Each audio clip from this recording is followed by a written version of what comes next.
দেখতে দেখতে কুরবানি ঈদ তো চলে এলো। আর এই কুরবানি ঈদে গরু কিংবা খাসির মাংস আরও বেশি মজা করে রান্না করা যায়, তার জন্য একটা স্পেশাল গরম মশলা রেসিপি শেয়ার করব। হ্যালো বন্ধুরা, কুসুমের রান্নাঘরে সবাইকে স্বাগত। আজকে আমি তৈরি করে দেখাবো শাহি গরম মশলা। সকল মশলার পরিমাপ ঠিক রেখে পারফেক্ট শাহি গরম মশলা তৈরি করে দেখাবো। তাহলে দেখে নেওয়া যাক আজকে আমার রেসিপিটি।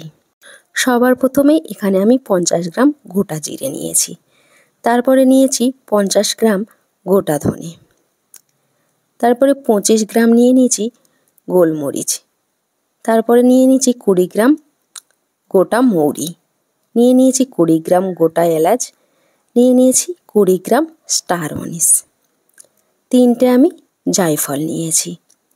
জায়ফলের খোলাগুলো আমি ফেলে দেব। তারপরে 20 গ্রাম নিয়ে নিয়েছি ছোটো এলাচ, তারপরে 20 গ্রাম নিয়ে নিয়েছি লবঙ্গ, 20 গ্রাম নিয়ে নিয়েছি জয়িত্রী, 20 গ্রাম নিয়ে নিয়েছি শাহজিরা, আর 20 গ্রাম নিয়ে নিয়েছি শাহা মরিচ। তারপরে এখানে আমি নিয়ে নিয়েছি 25 গ্রাম দারচিনি। দারচিনিগুলো আমি ভেঙে টুকরো করে দেব। তারপরে নিয়ে নিয়েছি শুকনো লঙ্কা, তারপরে তেজপাতা নিয়েছি। তেজপাতাগুলো আমি কাঁচি দিয়ে টুকরো করে কেটে নেব। সকল মশলার কিন্তু আমি পরিমাণটা ঠিক রেখেছি। দেখুন তেজপাতাগুলো কাটা হয়ে গেছে। এবার আমি সব মশলাগুলো একসঙ্গে মিক্সড করে নেব।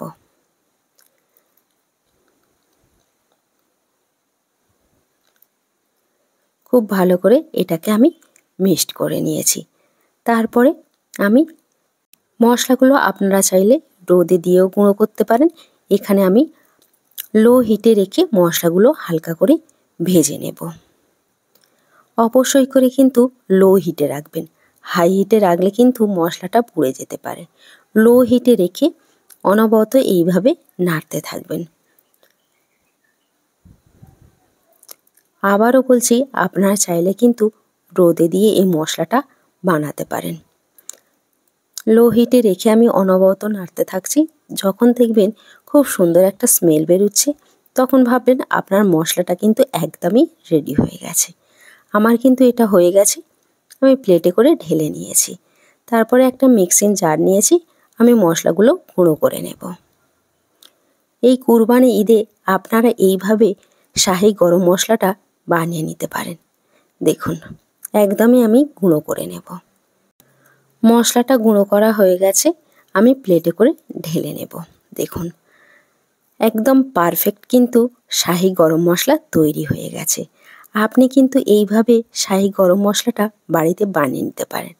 আমার আজকে এই শাহি গরম মশলার রেসিপিটা আপনার কাছে কেমন লাগলো অবশ্যই করে কমেন্ট করে জানাবেন। ভিডিওটা ভালো লাগলে একটা লাইক দিয়ে চ্যানেলটাকে সাবস্ক্রাইব করে আমার সাথেই থাকবেন। তারপরে আমি এরকম কাঁচের বয়ামে করে রেখে দেব। এইভাবে মশলাটা বানিয়ে কিন্তু মাসের পর মাস সংরক্ষণ করে রাখা যায়। এই মশলাটা দিয়ে খাসি কিংবা গরুর মাংস যেটাই রান্না করুন না, টেস্ট কিন্তু দারুণ লাগে। দেখুন আমি কিন্তু কাঁচের বয়ামে করে রেখে দিলাম। আজকে এখানেই শেষ করছি। ভালো থাকবেন, সুস্থ থাকবেন। আবার ফিরে আসবো অন্য কোনো রেসিপি নিয়ে।